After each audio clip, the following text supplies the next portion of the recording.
time to start the show. And I'm going to get started right after this.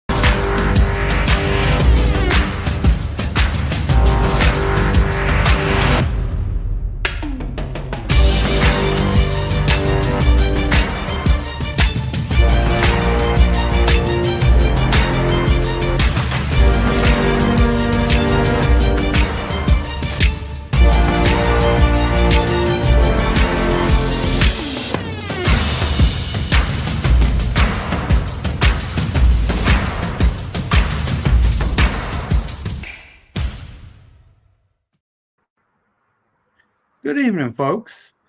49er trivia night. Well, believe it or not, I have the fridge. The fridge is my bookmark. You know the fridge. The Chicago guy, William Perry, the fridge. He's my bookmark. Because all my 49er cards are up here. Yeah. But this has a couple good questions right off the bat. But yeah, we're just gonna get started. If more folks show up, so be it. If not, then it's just the four of us, and there's nothing wrong with that, right? So, Melissa, how we've been doing the trivia is everybody gets a question. Mm-hmm. Like we're not asking one question and then having everybody answer anymore. Where everyone just gets a question, right? So this is your question. Who holds the franchise record for the most career rushing yards by a quarterback? This is career. I'm probably going to get this wrong, but I'm going to say Steve Young. He was around a long time, and you got it right.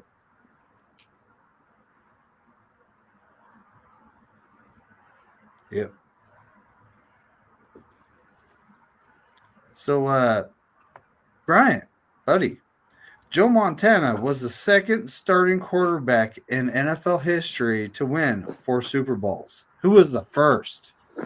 Terry Bradshaw.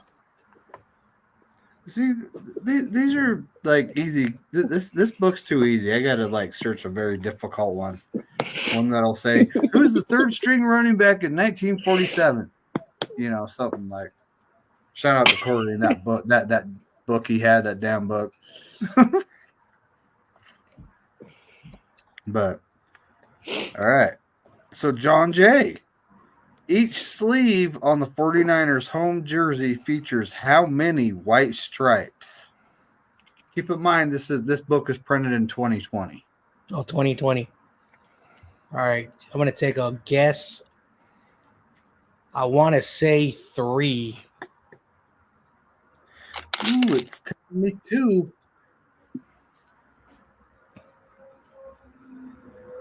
Yep. Oh, wow. It has some modern and old questions in here. So, this is a modern question, Melissa. Whose crucial 4th and 2 catch in the closing stages of a 2019 Week 14 game against the Saints helped set up a game-winning field goal that gave the 49ers a wild 48-46 win? George Stone Cold Kittle. Yep. And bonus answer, it almost didn't happen if Deebo Samuel didn't put Kendrick Bourne in place because he was originally offsides and they had to take a timeout before the play even happened. Wow.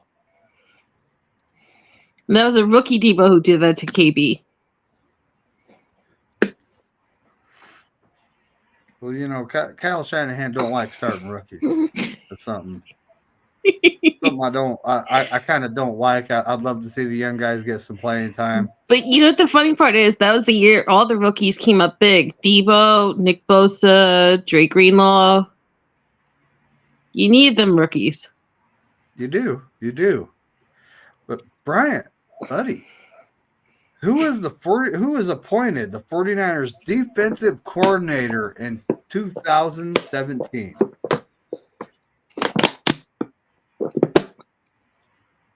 Robert Saleh. Yep. I knew you'd get it. Oh, some of these are John going to Jay. help me like that. Yeah. Uh-oh. Who recorded 12 sacks in his rookie season in 1986 despite starting just one game? 12 sacks in one game. Wow, in 86. Well, he started one game, but he started one game, maybe. yes. But All he right. got 12 sacks.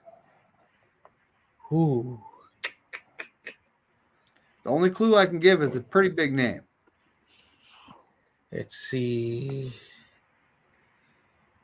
A player who was not a starter and the 86 team.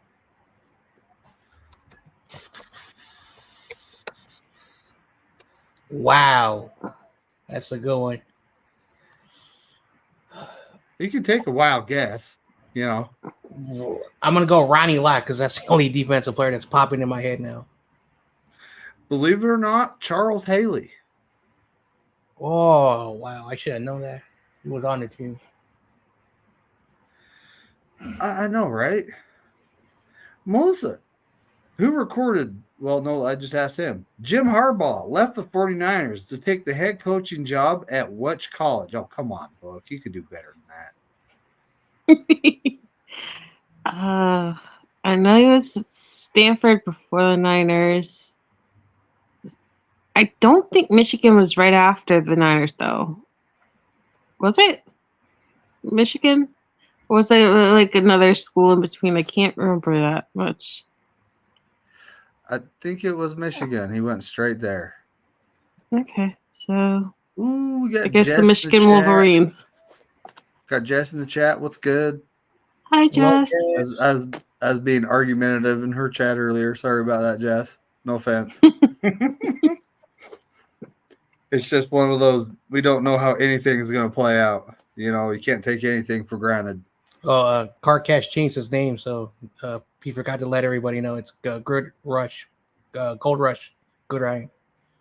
Is it? Yeah. Oh, there's Niner Tiger. What's good? Got Niner Tiger in the chat. What's good? We got Kenny. Gentle people. Okay. Who else we got up here? That's it. Well, the Bryant Culp's in the chat. He's also in the show. So Damien's got a question. Okay. Damien Lee's got a question. So we're all going to answer this before we carry on with the book. An honest question. No matter who we add, we had Debo, Kittle, and CMC in their prime. Kyle has wasted their good years by running them into the ground. No matter who we draft or add, has Kyle got better? And that's a tricky question, you know. I've seen Kyle progress. You know, I've seen him develop. I thought I saw him develop a killer instinct, although during the big game, I don't think it was with him. I honestly do think he's gotten better. But, you know, the players you're mentioning, there is a shelf life. You know, every NFL player, there is a shelf life. So, you know, how long can we actually keep this up? You know, like Kittle, 2 years from now, he's not going to want to go at, you know, age 38 to WWE. He probably wants to get there as fast as he can. Let's be honest. I'm a Kittle fan. Don't get me wrong. If I buy a jersey of a modern player, it's going to be him or Bosa, you know. But at this point, you know, yeah, we've had Debo the whole time. And I honestly think this next year he's going to have more all-purpose yards than Ayuk. I honestly think he is. But what do you think, Melissa? Has Kyle gotten better? No, not even remotely.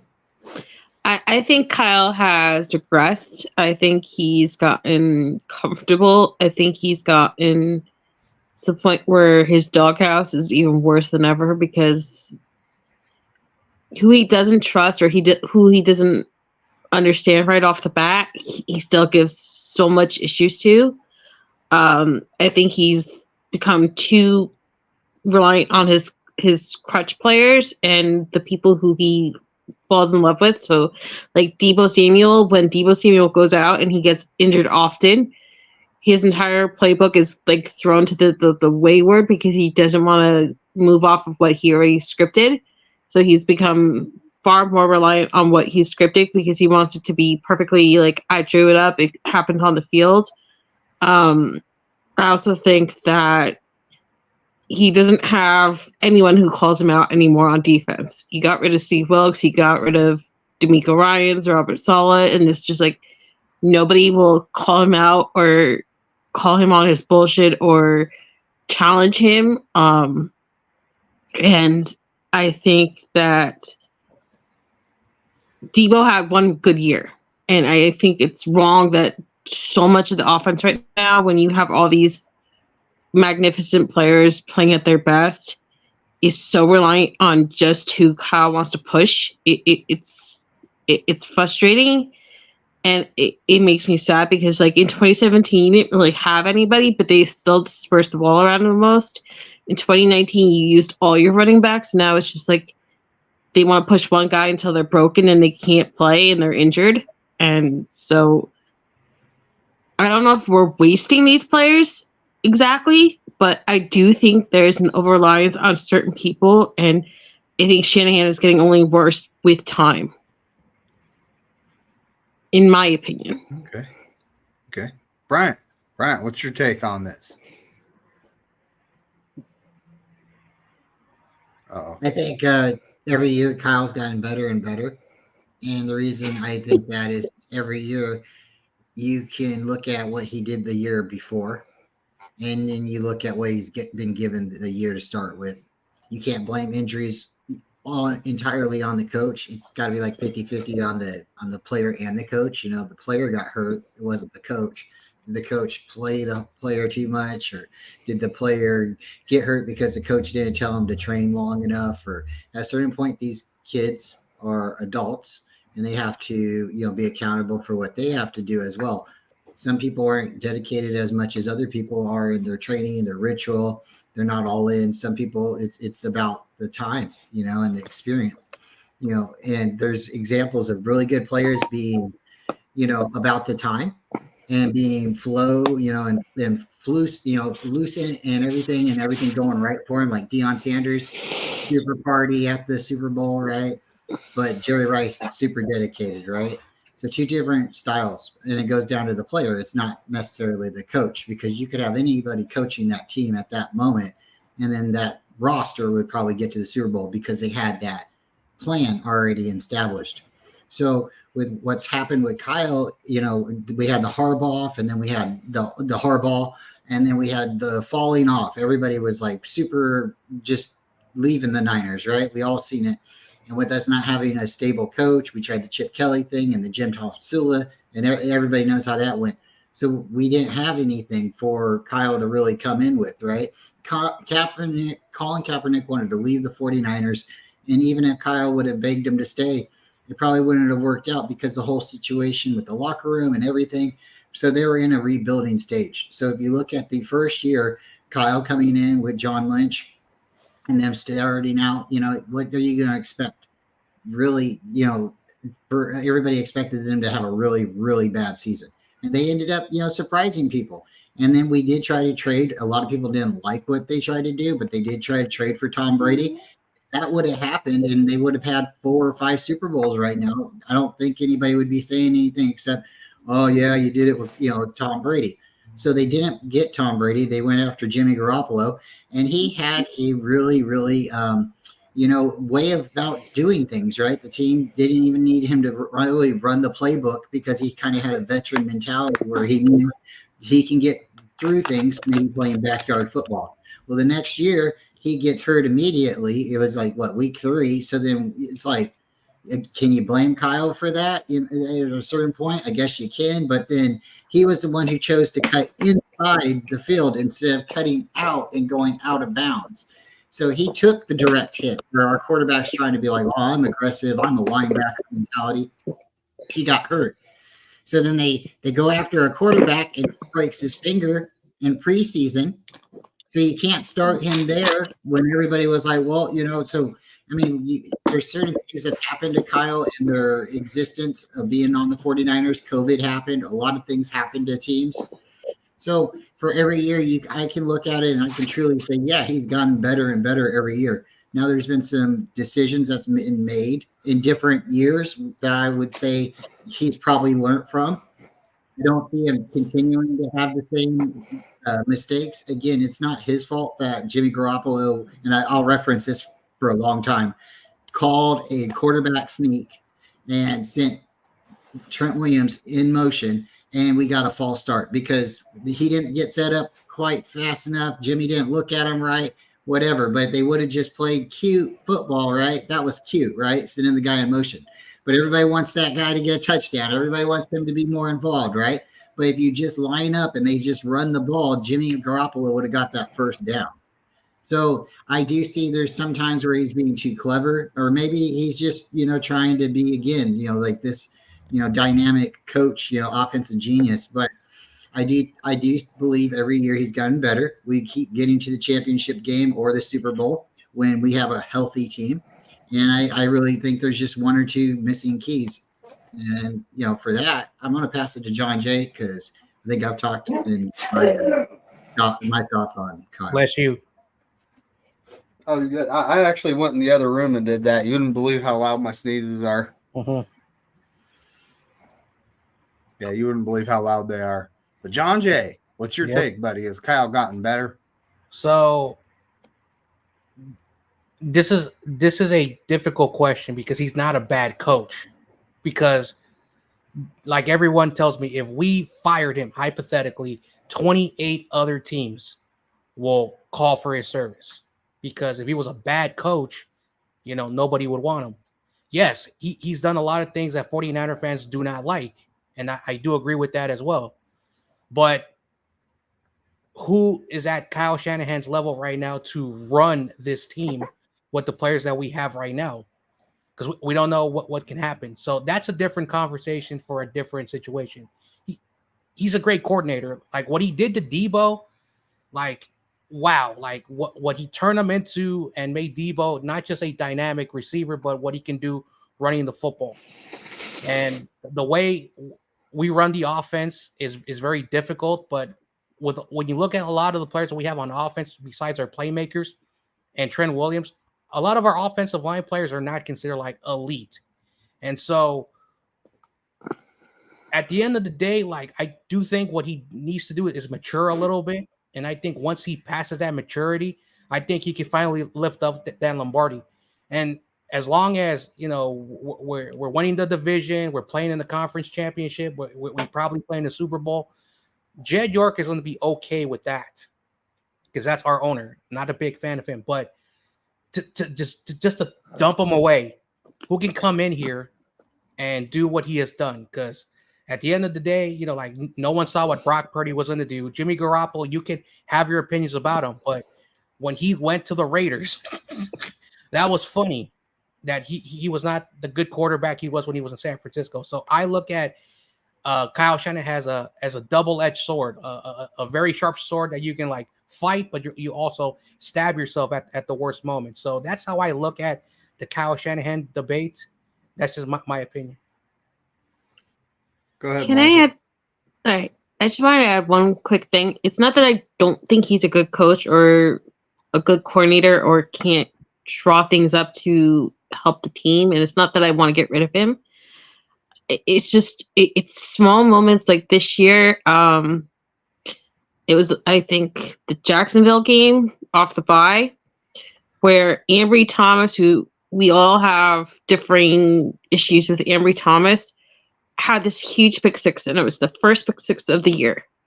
And it wasn't just multiple players, but it was Kyle Shanahan himself who went on the field, even though the whistle wasn't blown, and screwed up that pick six. And yes, it ended up working in our favor because Debo, like 2 plays later, got the touchdown. But moments like that, it's just the immaturity and just the bone scratching. Like, we understand you've been around this sport your whole life and you believe in your father's system until your last breath. But there are just certain things about him that are just you wish he would learn with over time, and it just keeps getting worse. So it's not that I want to get rid of him. I don't believe in him. It's just there's certain things that have gotten less excusable with time. You expect players to get better and not make the same mistakes and to not go back and regress. And that's my only real issue with Shanahan. That he's not held to the same accountability that players are. Well, he shouldn't be, right? He's the coach. But that should put him at a higher standard, not a lower standard than the But players. he's being criticized for being a robot, and he's being criticized for having emotion. In his defense, he said when everybody else on the Niners said that they heard a whistle. To his defense, but I agree with you. You know, no point should the coach be on the field during the game. I totally agree with you. But it's the one thing that makes it crazier though, Brian, is that he got so mad at Saleh because you remember they had to pay an extra coach just to hold Saleh back because you remember Saleh would always storm the field because he gets so emotional, and Shanahan would take every opportunity to call out Saleh. And he called out that they had to pay an extra guy on the sidelines to call back Saleh. So I'm not saying that what I'm saying is fair or that everyone should agree with it. I'm just saying that even though I'm critiquing him and calling out some of the things that I don't like about him, does not mean that I don't see what you guys are saying positively. That's the only thing I wanted to do. I just wanted to clarify that. Like, I'm not anti-Shanahan, but I do have my very strong, very, like, I can't excuse stuff with him too. But what about you, David? Well, at this point, the one thing I can't excuse is losing 2 Super Bowls. You got to win that game, man. You know, just getting there's quite the task, right? You know, like in 2021's in the NFC Championship game, we're against the Rams with James Richard Garoppolo, who's broken in many ways, you know. And then 2022, you know, we're on our 3rd starting quarterback, which, you know, shout out to Brock Purdy for being as good as he is. And, you know, we go into the Eagles game and there he goes, you know, and we lose the NFC Championship game. Now, that's not necessarily Kyle's fault, but at the same time, it partially is. Because, you know, who made the personnel group that put Kraft out there to block Reddick? You know, it should have been like Charlie Warner, or it should have been an offensive lineman on Reddick, not a tight end that isn't really known for blocking. Right? So Kyle is partially at fault, you know, and it was kind of a freak accident, to be honest. What's good, Bebop? Nice to see you showing up, buddy. And, I mean, I honestly do believe he's gotten better, and I've seen him learn, you know, here and there. But at the same time, the big game is what matters, and he's currently 0-2 in it.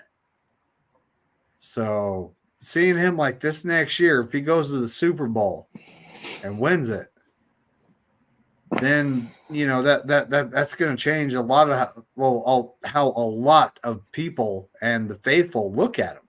You know, he's a good coach. Right now, he's not great, but he's good. Right? So you're saying your biggest issue with him is that he sits on leads too often and gets comfortable and stops scoring and just... Well, like a prime example is in the Super Bowl. We come out in the third quarter, passing the ball around, and we have several 3 and out. We don't move the ball at all. While you have the offensive player of the year on the field, he's a running back, right? So why aren't we running the ball? The Chiefs are susceptible to the run, and we're trying to pass against two corners. One of them's an all-pro, and the other one's a Pro Bowler. And their defensive backfield is really good, and we're trying to pass the ball around on them. It's like sometimes he outsmarts himself, and that's what I saw going on. Is he was trying to do what they didn't expect, but they're really good at stopping what they don't expect. So, and we're a smash mouth, run the ball right down your throat football team, and we weren't, playing to our identity at that point, right? Okay. Anyone else have anything to add? Real quick. Nothing? Well, folks, I need to take 30 seconds, so I was hoping someone had something to add. Do you guys have any plans for the draft? Yeah. Me, David, and Kenny, we're going to do a draft stream. So we'll be streaming all 3 days, and we'll put the chat out there, the link out there. So if anybody wants to pop in for a little bit, you can say hello. It's a very long day, all 3 days. So we don't expect anybody to be able to be there the entire time, but we're going to try to stream them and do our best, draft coverage as possible. So it's going to be a lot of fun. And I tell you what, if they end up drafting my cousin Devin Culp, I tell you what, I don't know what I'm going to do. You never know what they're going to do in those late rounds. You never know what they're going to do. You never know what they're going to do, period. I'm doing the mock draft series, and do I actually know what they're going to do? No, a lot of it's what I'm hoping they do. Are we going to be trading a lot of capital to move up and get someone? We have no idea. I know they've they had an extensive visit with Roger Rosengarten, and he's typical of the lineman we go after. He's a great run blocker, but we passed the ball 39 times against the Green Bay Packers. We need pass protectors. Right? If we're going to be passing the ball around, we need guys that will keep our quarterback clean. We need someone besides Jake Brendel. Right? You know what? Who were we on?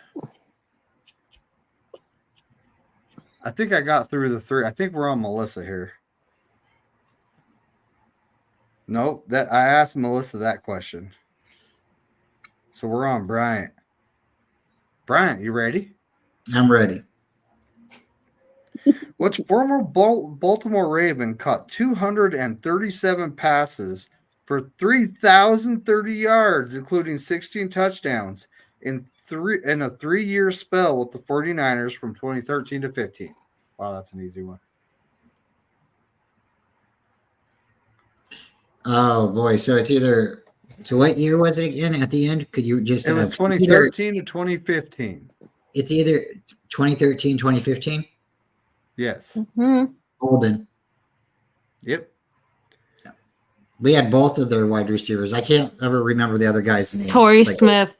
Yeah. I always want to call him Torrey Holt, or that's the random guy. We did have him for a minute, didn't we? Hey, anything was better than Brandon Jacobs and Manningham from the Giants.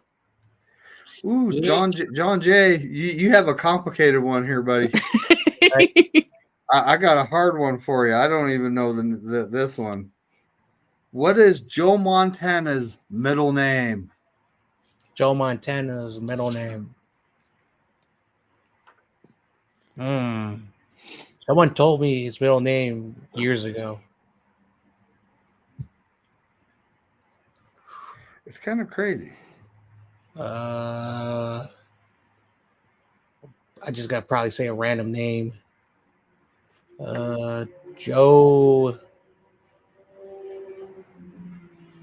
Uh, Isaiah Montana. I don't know. Nope, it's Clifford. That's right. His middle name is Clifford. I didn't even know that. So they threw a messed up question at John Jay. All right, Melissa, this is a true or false. The 49ers won more games in 2019 than in their 3 previous seasons combined. Okay, so I'm correct. They lost. So 16, 17, and 18. You know, the Chip Kelly and the first 2 years of Kyle. No, I understand what you're saying. I'm trying to remember how many losses they had in 2019. So We're 13. they lost to the Seahawks. They lost to the Ravens. They lost to the Falcons. I think those are the only 3 losses in that year. Yep. So I'm gonna go with true. It is. It's true. And yeah, we beat the Seahawks at Seattle. They beat us at our house. No, I know that. I was thinking because that was the first loss because that was the overtime thing with the backup kicker. And then I remember we lost in the rain again because of the kicker. Because that was when Robbie came back off injury because he didn't like Chase McLaughlin starting. And then we had that one bonehead scratcher at the Falcons after the Saints game. Mm-hmm.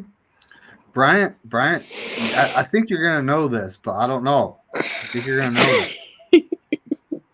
What do the initials CJ stand for in the name of quarterback CJ Beathard? Oh, geez, I don't know what CJ stands for. Chris Jones? Not sure. Christian Jones? I wish I could. All right. It's Casey Jarrett. Oh wow, I got him. Wow, I'm sorry, CJ. Well, I know you're a fan. You're a CJ Beathard fan. I was hoping you'd know that, but that's okay. I should have knew that one. I'm sorry, guys. I'm gonna do push-ups later. Mm-hmm. I missed that one. John Jay, buddy, which offensive lineman who was drafted by the Niners in 1986 wore a cushioned cone helmet on top of his standard helmet? I was just talking about this. What? Like in another stream. So he wore a what helmet? He wore a cushioned helmet on top of his standard helmet. He glued a helmet on his helmet. You're absolutely right. You actually talked about this, and I'm blanking out. I'm a big fan of the guy because when it comes to concussions, I don't ever remember him having one. Yeah. You absolutely talked about this, and I am blanking out. I'm gonna get mad at myself when I hear the name. I'm gonna go. I'm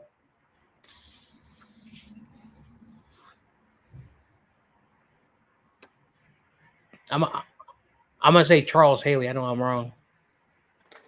Steve Wallace. Oh. Yeah, if you look it up, yeah, you can see he actually has it. It's wrecked right here. That probably would have been a concussion if he didn't have the helmet glued on his helmet. Yeah, you talked. Learn something, NFL. Learn something. Now, right? Yep, that was his helmet.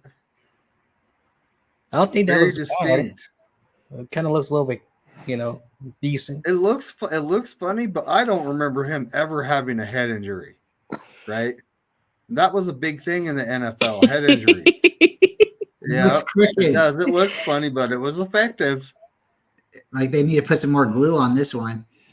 I mean, maybe they started that thing now where they have those like outer protectors on the helmets during training camp now, so it's not like it's a awful idea. It's like a big thick pad of bubble wrap or something. It looks like it's a kind of weird. It's like that spray and foam they package stuff with or whatever.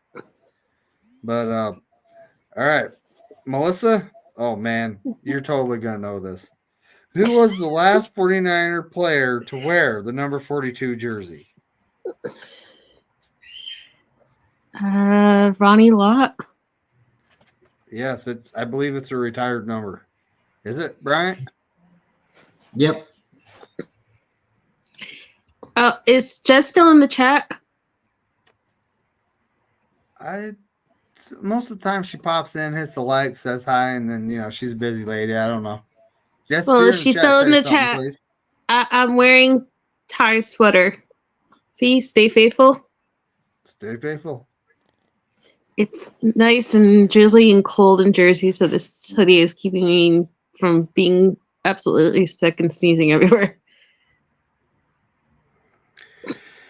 Well, so Bryant, was the field at Candlestick Park made of grass or AstroTurf?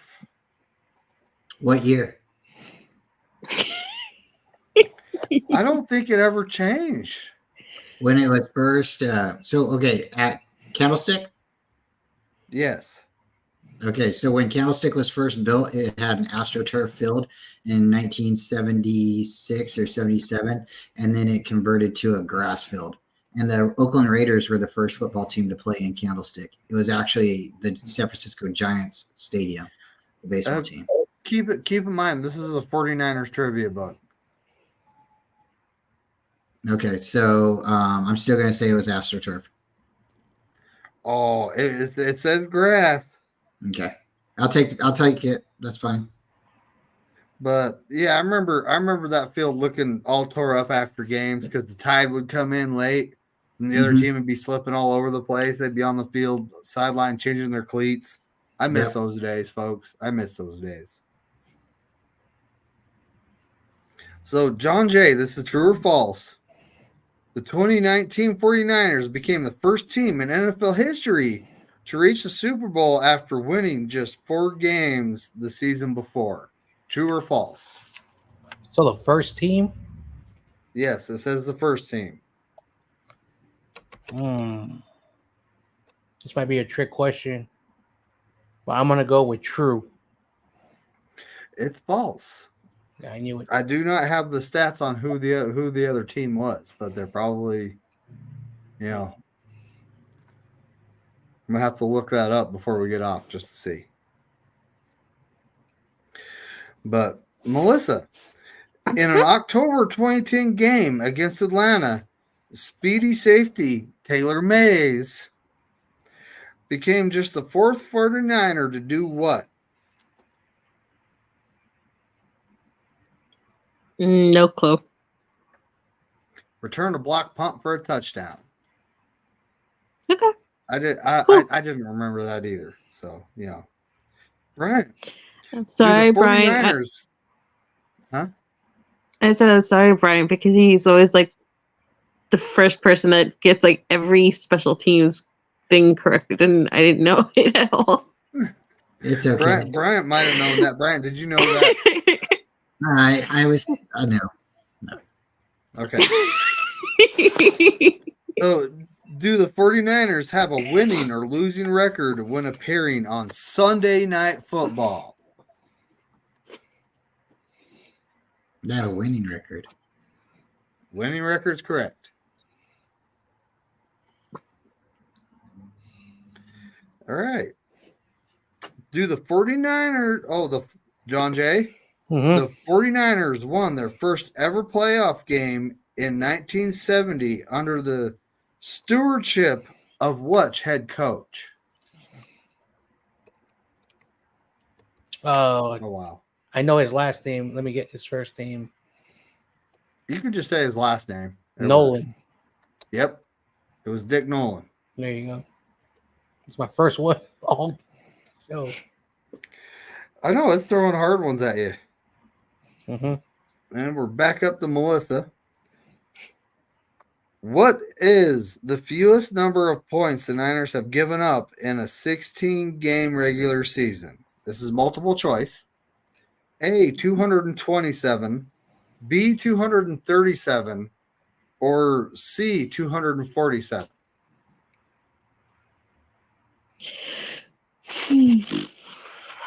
I'm gonna go with 237. Ooh, it's 227. Really? Does it say what? Okay. And it doesn't say what year. It should say what year. This book kind of. All right. Brian, what is the capacity of Levi Stadium? A, 66,500, B, 67,500, or C, 68,500?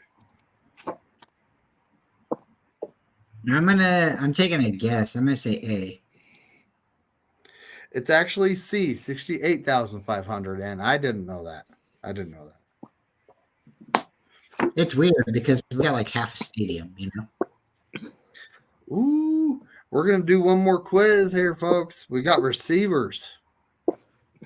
John Jay, Mhm. who is the team's all-time leader in receiving yards? Oh, man, come on. I'm gonna go. This is so difficult. I'm gonna go with. I don't think you guys know his name is Jerry Rice. Yeah, I think I've heard of him.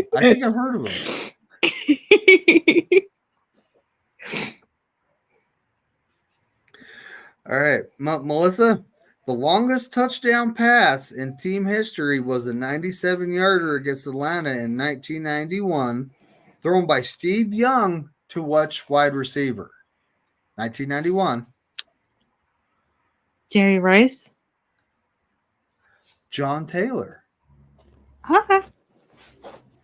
I think he had two in that game. I think he had like a 97 and a 91.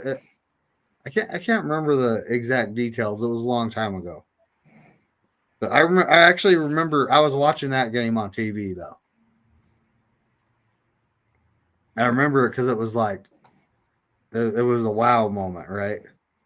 Bryant, whose 20 receptions against the Bears in December 2020 are the most in a single game by a 49er receiver? I'm sorry. Could you repeat the question? I was reading the chat and got distracted. Oh, you're good. Whose 20 receptions against the Bears in December of 2000 are the most in a single game by a 49er receiver? Oh, Terrell Owens.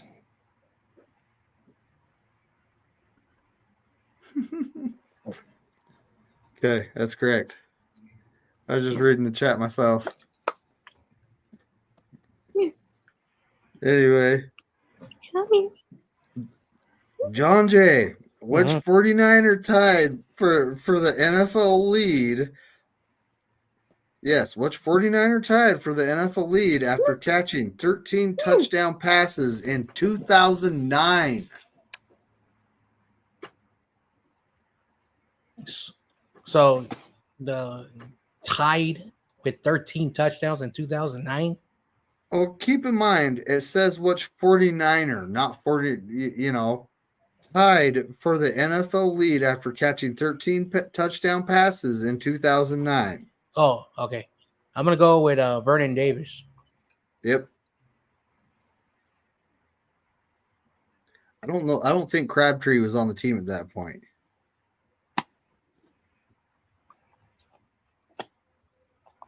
All right, Melissa. Who were the two 49ers to lead the NFL in a single season receptions during the 1980s?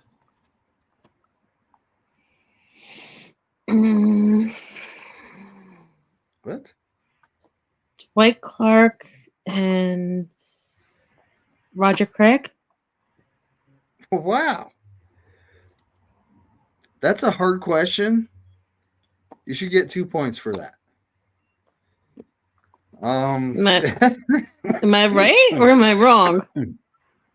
You're correct. Okay. You're correct. How dare you? All right. Bryant. Jerry Rice holds the franchise record for the most 1,000-yard receiving seasons. Who is second on that list? Ooh, second on the list.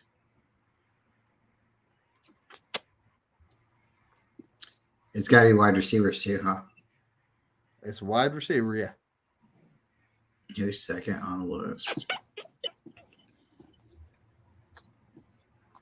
I'm gonna say John Taylor. Terrell Owens. Oh wow. Okay, I'll John- take it. Yeah.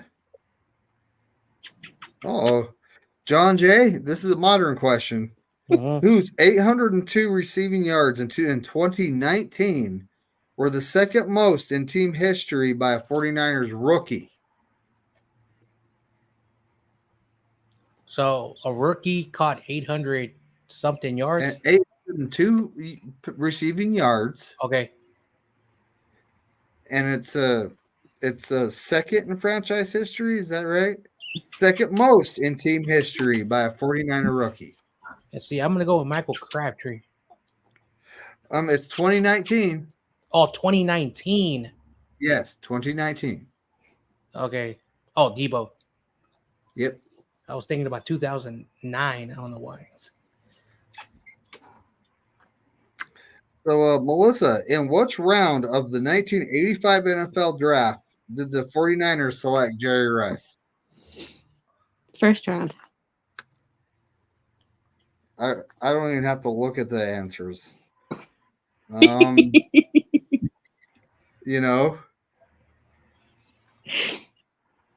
Bryant, in 1995, who set the franchise record for the most receptions in a season by a 49er running back with 87 catches? 49er running back, 1995. Oh wow. Is it Ricky Waters? I'm not positive on that one. Derek Lavelle. Oh wow. I was thinking Garrison Hurst myself, but Yeah, that would have been my second guess.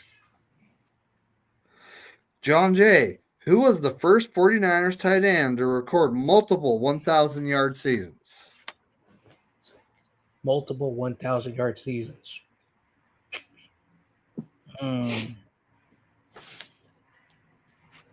Multiple 1,000 yard seasons.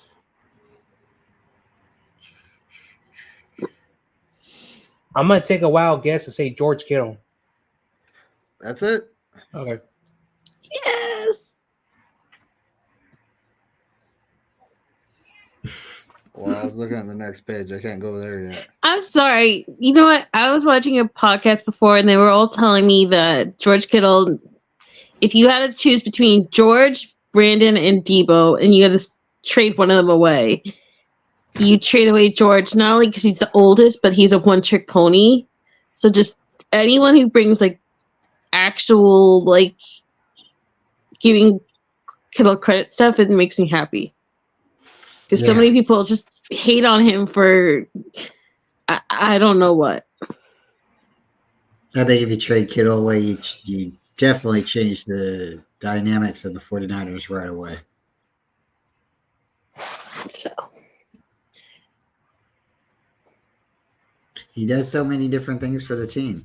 It's not just blocking, not just that's my pancake. point. It's just like everyone wants to keep saying like you can't have this offense without Debo because he's a wide back and he does so many things, but it's just like everyone seems to forget that Kittle is a energy bunny that you need. He's a fire starter. He is the one that can get you out of ruts when you can't move the chains. He is the perfect decoy. He's a perfect blocker. He can come up clutch. He can do it without having any momentum. I mean, think about it. In the Dallas game, he had 3 catches and all of them were touchdowns. Like it's mind-boggling to me that revisionist history wants to go to COVID and the year where he had so many injuries and then be like, oh well, he just didn't do anything. It's just like it's mind-boggling to me.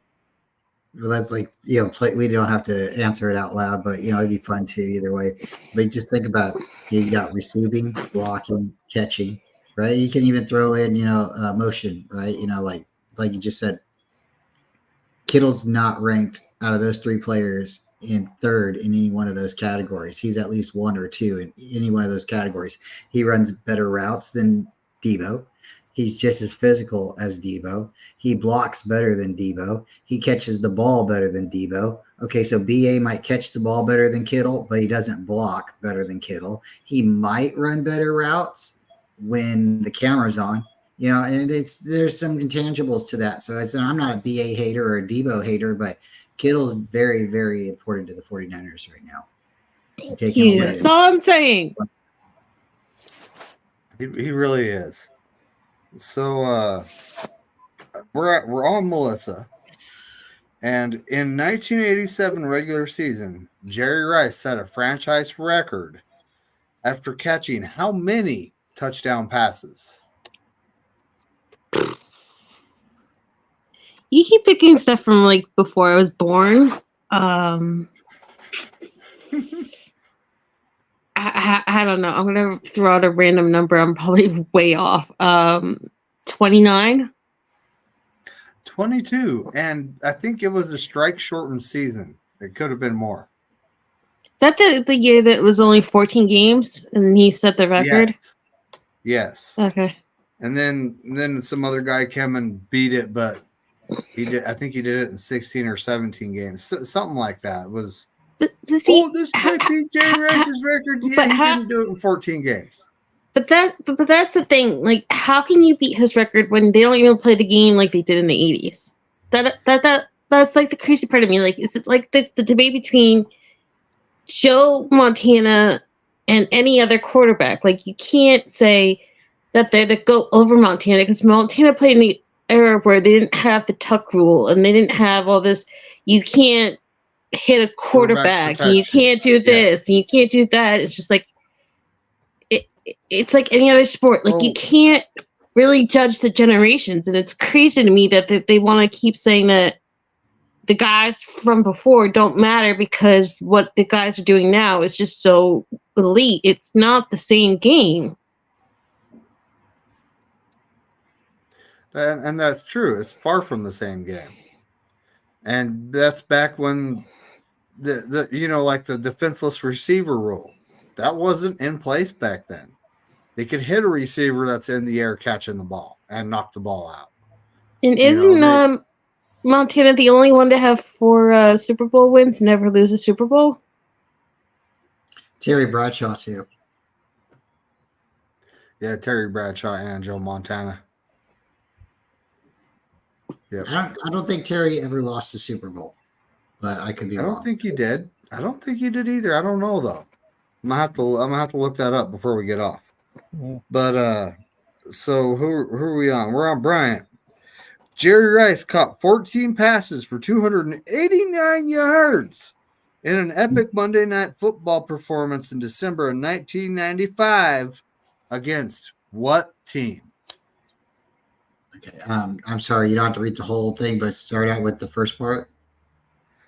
Jerry Rice caught 14 passes for 289 yards on Monday Night 1995 epic Monday Night performance against what team? Was it against the Rams? Nope. It was the Minnesota Vikings. Okay. John Jay. Mm-hmm. Who are the 3 San Francisco 49er receivers to catch a pass in 100 or more consecutive games? 3 49ers to catch 100. To catch at least one pass in 100 or more consecutive games. Okay.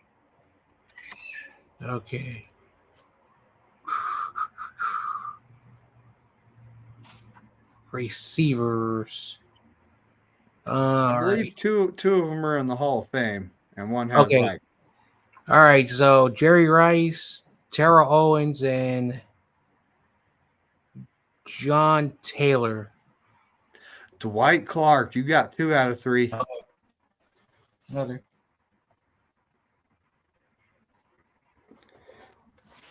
That was really good though. Get 2 out of 3. That was a hard question. Yeah. Well, you try. All right, Melissa. Mm-hmm. Let's see.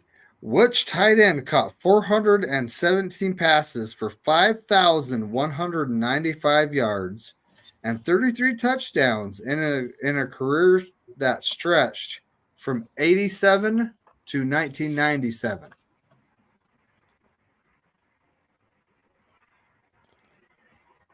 I do not know. Sorry. Brett Jones. Eh.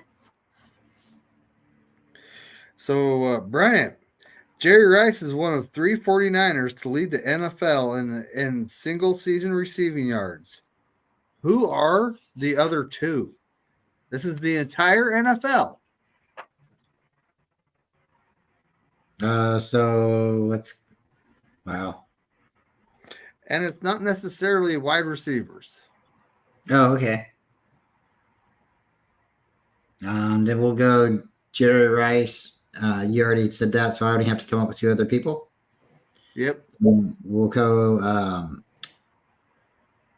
We'll go Roger Craig, and we'll go Terrell Owens.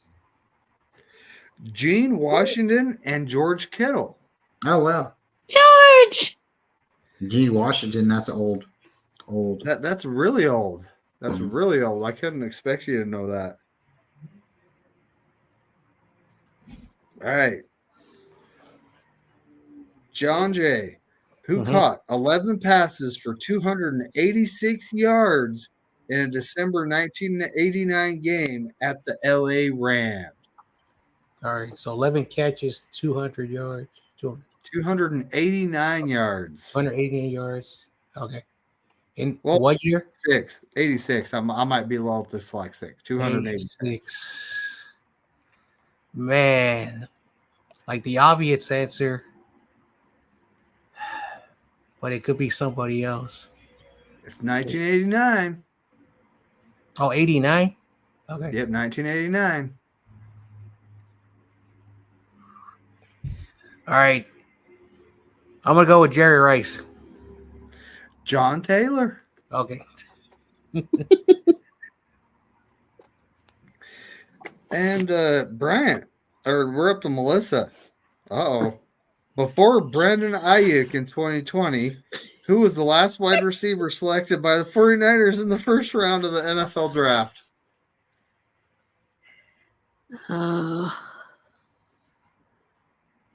It wasn't Crouchy, was it? Mm-mm. Okay. Then AJ Jenkins. oh God. Yep, that was a big Trent Baalke fail there. I remember. I think Richie was what, second round. I remember a bunch of second rounders. I just don't remember the first rounders.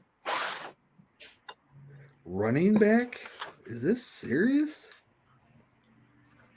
Bryant, I do not expect you to know the answer to this question. Which running back caught 83 passes during the 1980 season? The most by a 49er rookie. Oh wow. All right. Payne was his last name. Payne. It was Earl Cooper.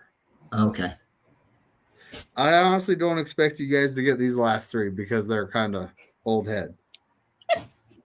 So, John Jay, of the 49ers players with 500 or more catches, who has the highest yards per catch average? A, Dave Parks, B, Jerry Rice, or C, Gene Washington? So basically,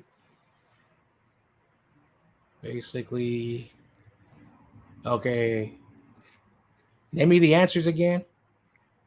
It's A, Dave Parks, B, Jerry Rice, or C, Gene Washington?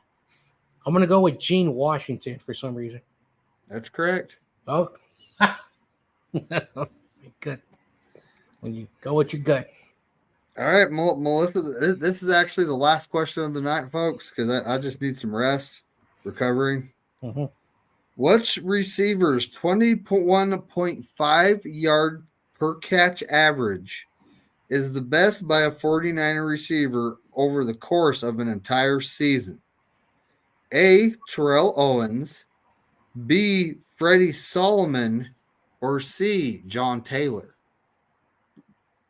C, John Taylor. It's B, Freddie Solomon. Okay. he was in the early Bill Walsh days, right? Let's see. I gotta get the fridge. The fridge. Everyone see the fridge? He's my bookmark.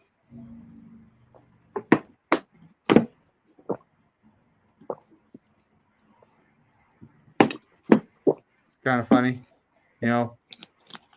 Chicago Bears, my bookmark.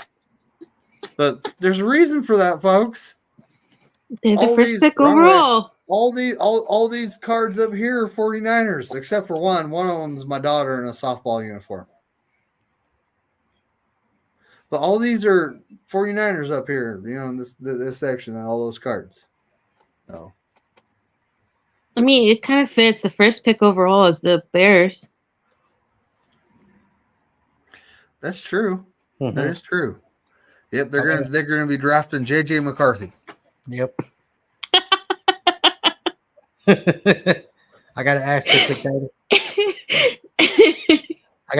McDaniel. You got all those cards up there, those flags.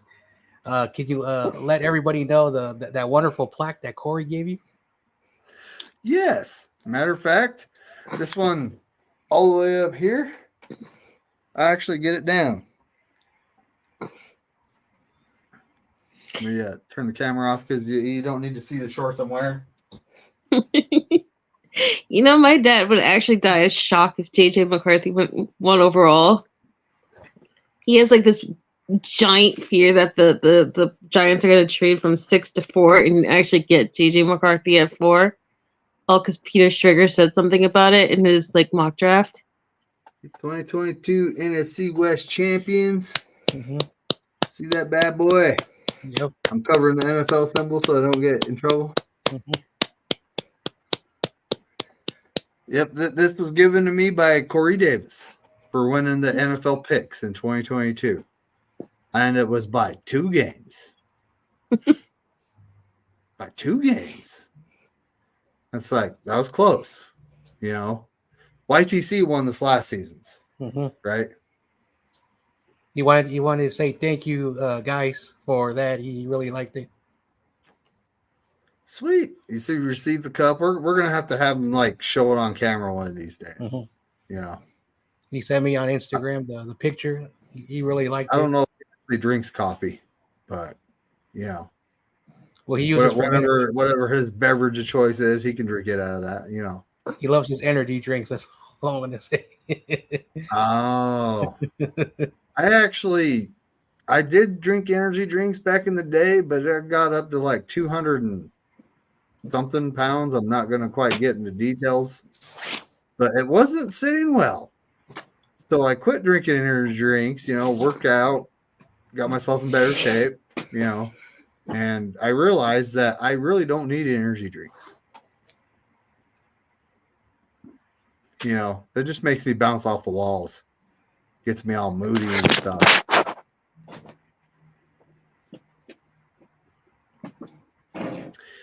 Does anyone have anything else they would like to add, like a hot take, maybe? Anything? Not me. Before we go, Brian, I know you got a hot take, buddy. What do you got?